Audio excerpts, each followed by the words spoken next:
And culture at W3C and support for the work is actually a huge part of what they do. It's one of the big reasons why Opera supports W3C, why we pay so much money.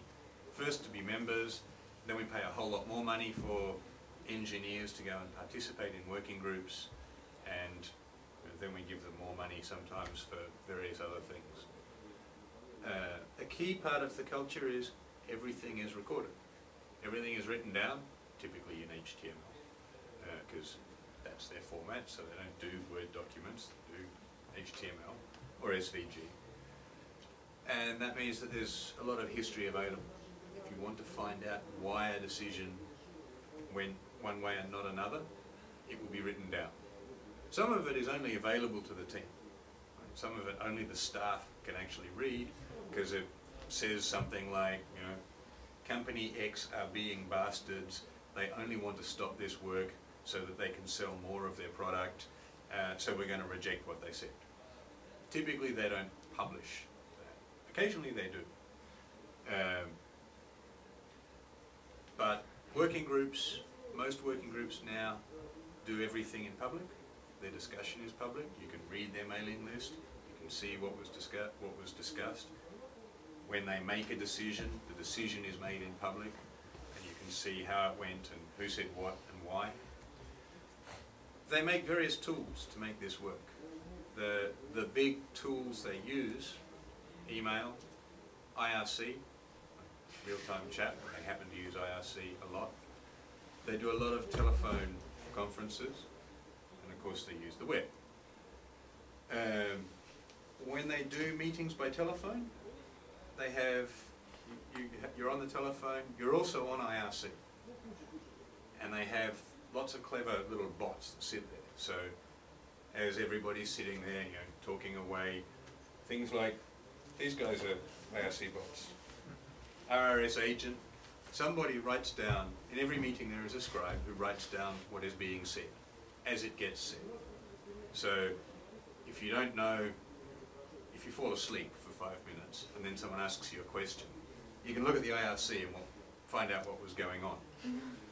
If you don't speak English very well, and nearly every meeting is in English, you can also read it as well, and people find that helpful.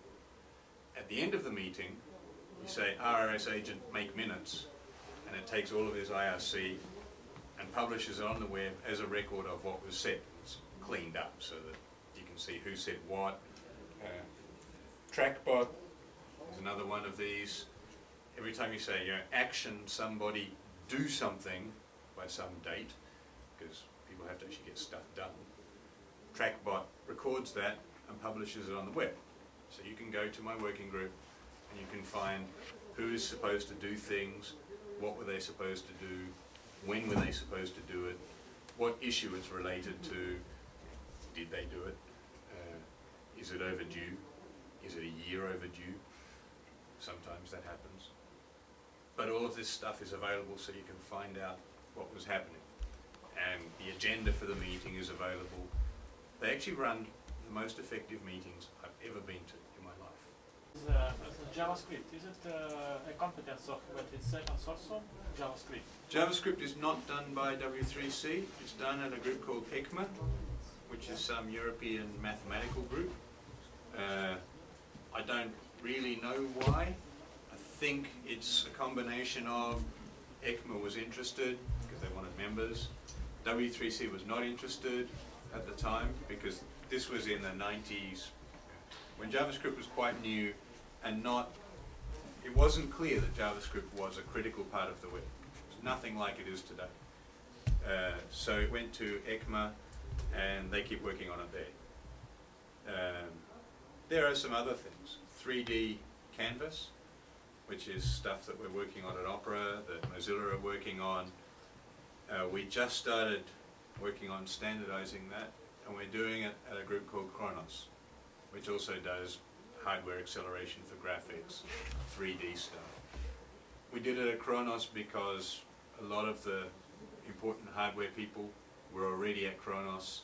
They were not at W3C. That was the obvious place to start work. Either Chronos is going to have to change the way they work, because they're very closed and secret still. Or at some point we might say, take this work to W3C and get them to do it right. Bondi, which is a group of specifications about platform access. It's JavaScript APIs so that you can use in a web app the camera or the address book or location, various features that you have on the system. A group called OMTP, which is mostly mobile handset makers and telecom operators, produced a specification recently, like the 1st of June or 30th of May or something. I said, we're done. Bondi 1 is ready and it's perfect. As a company that actually has to implement this and provide it to these guys who make the spec, our feedback is most of this is crap. Some of it is not bad. Some of it is almost good.